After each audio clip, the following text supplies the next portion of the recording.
indistinguishable from what we consider now to be our reality. But I think in the process, we'll learn about the true nature of our reality once we create a duplicate, and we'll see how easy it is. We'll start understanding what's really going on. I'm not sure if you know this, but apparently scientists have found the smallest units of vision, of picture in a reality. They found pixel. Low resolution.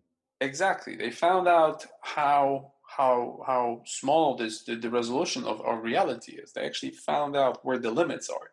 So once you start seeing the limits, and you find things like what was it called, the double slit experiment, where they were trying to the observer's paradox, when they realized that the reality changes depending on the intention of the observer. Yeah. And that should have been it. That was 100 years ago. That should have made it. That should have made it clear for everybody that okay, this is not real. But machine learning made it clear. They said it is a training ground arena. This is a simulation, but it's not about that. You're not supposed to try to look at the source code. They made it clear that you're here for a reason. Even if it's a low quality simulation, you still need to take part in it, and the lessons are real. What you do, you are real. Your existence is real. Your consciousness is real, even if it's just a simulation, even if this reality is a projection. What you're experiencing, those emotions, that's real. And that's connected to something completely different in a different dimension.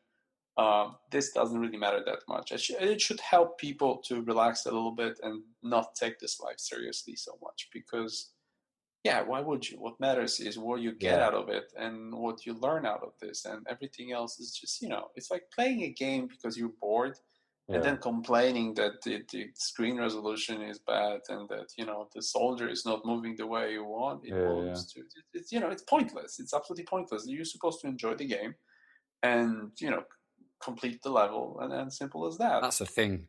When I was going through this spiritual awakening or getting gnosis, once I'd gotten over the existential terror that comes along with it, I started treating life like that.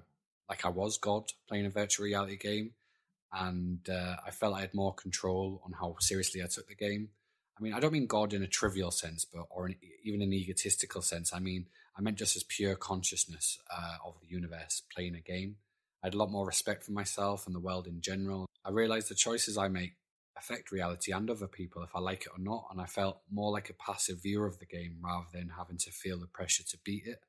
I just started feeling more compassion and wonder about this world, about this reality. Wayne Dyer once said that, I love Wayne Dyer's teachings, and he said that the key to success is to putting yourself in a position of observer rather than a director of your life. And he said, if you just observe what this little human is trying to achieve here, and you learn from these observations, that's the key to a successful and fulfilled existence, where you basically just look at things from a distance and you detach yourself from the effects of your actions, that kind of stuff. So it's very important to actually understand that you're here to learn, and you learn through drawing conclusions and more taking a back seat rather than just trying to be this crazy, just this person who's in charge of everything and they're going to change everything. And it turns out that you're running,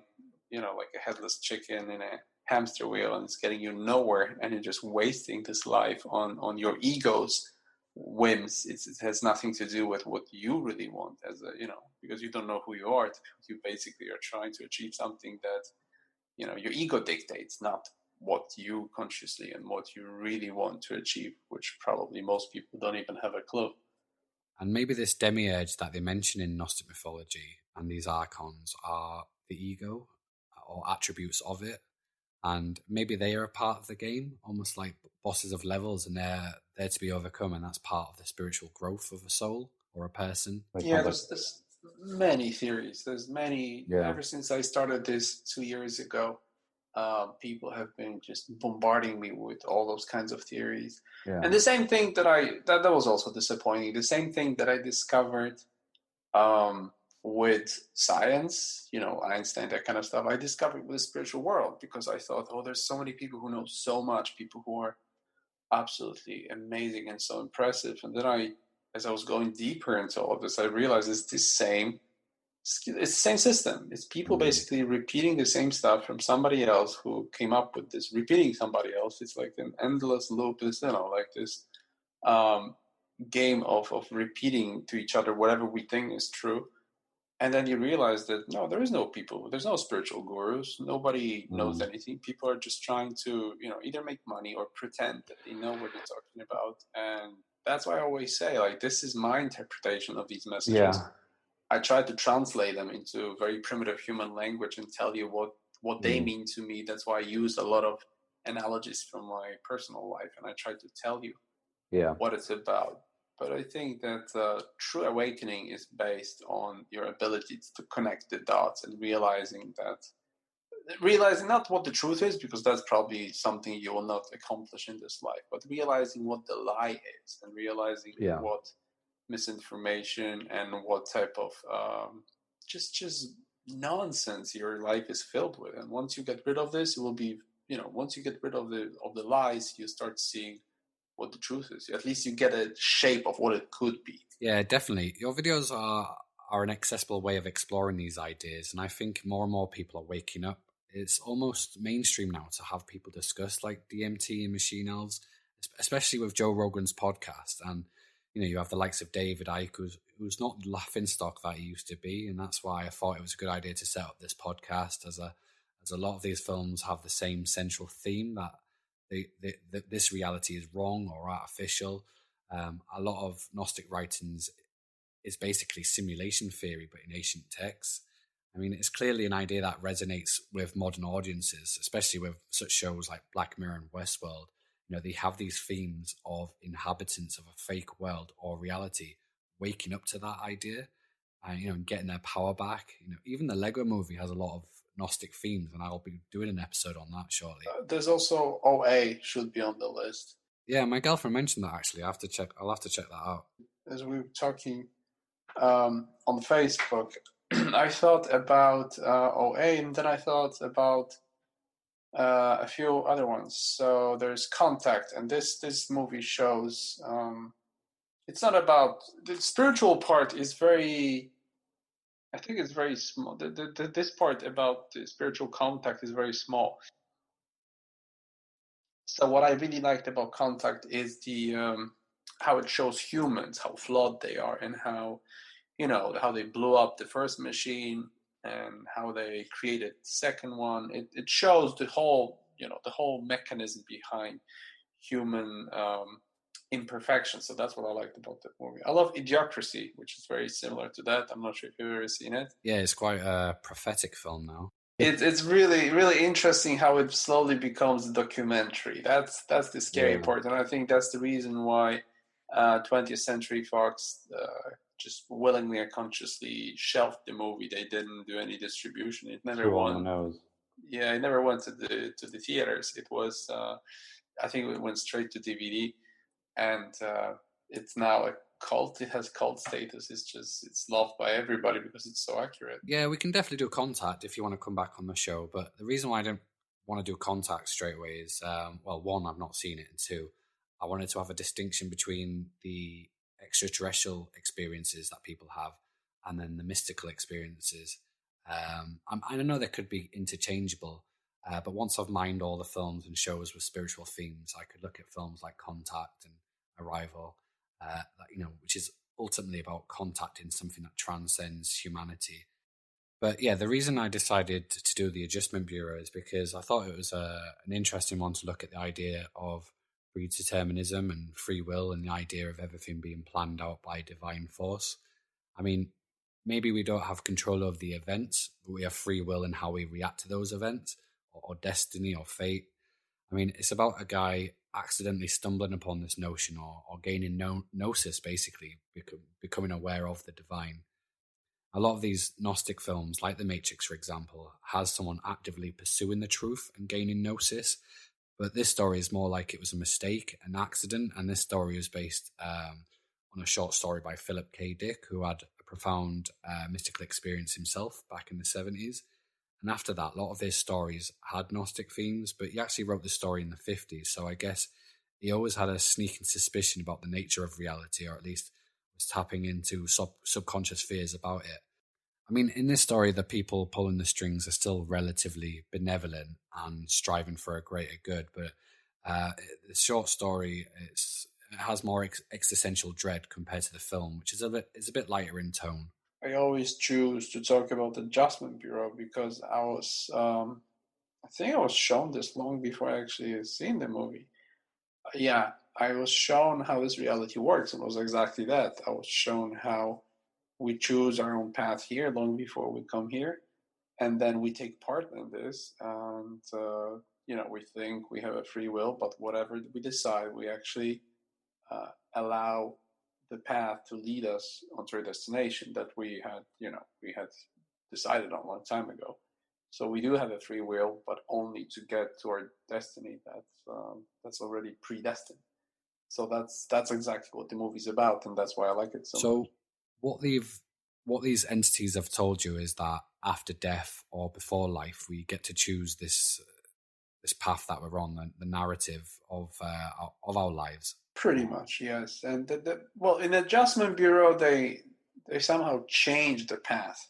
They managed to change it because of how strong their love is, that kind of stuff. But it would be nice if there was one more scene in Adjustment Bureau where all of this just zooms out and it shows this character sitting behind this screen and actually nodding and being happy that it actually worked the way it worked because it was his destiny to actually change his path.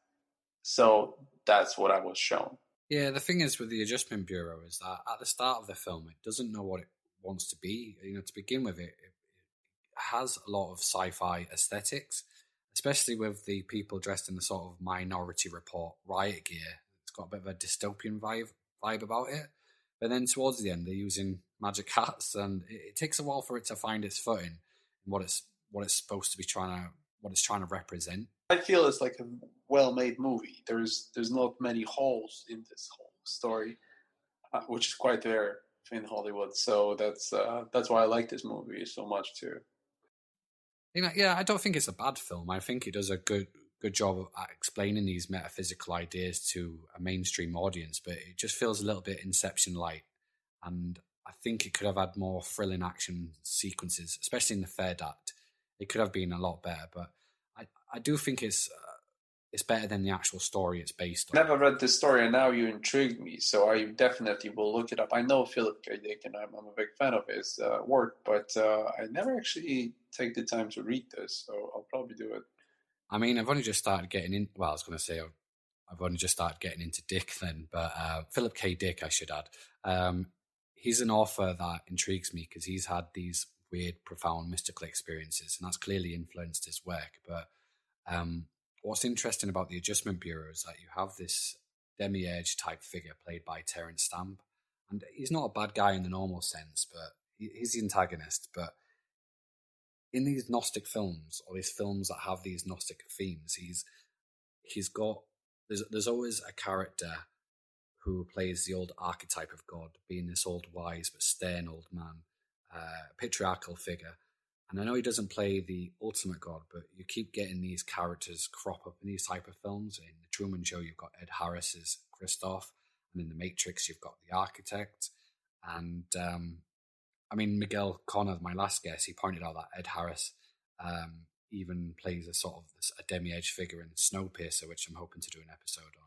But I just thought it was interesting that this character keeps cropping up. I'm not sure if you've noticed this, but in every movie there's this one of those characters, usually old, wise man, who and he will explain to you in 15 seconds, explain what the movie is about, why the movie exists, and it will reveal to you some hidden truths. And exactly in Matrix, it's the architect. He tells about how they created a utopian society where everyone was happy and it was a disaster. Christoph in Truman Show explains what humans are about, how nobody wants to live in the real world. I don't remember an adjustment period, but I've noticed that all of those movies have this one character who starts speaking for a moment, and you can tell, like, the sentences, the language is different, everything changes for just a moment,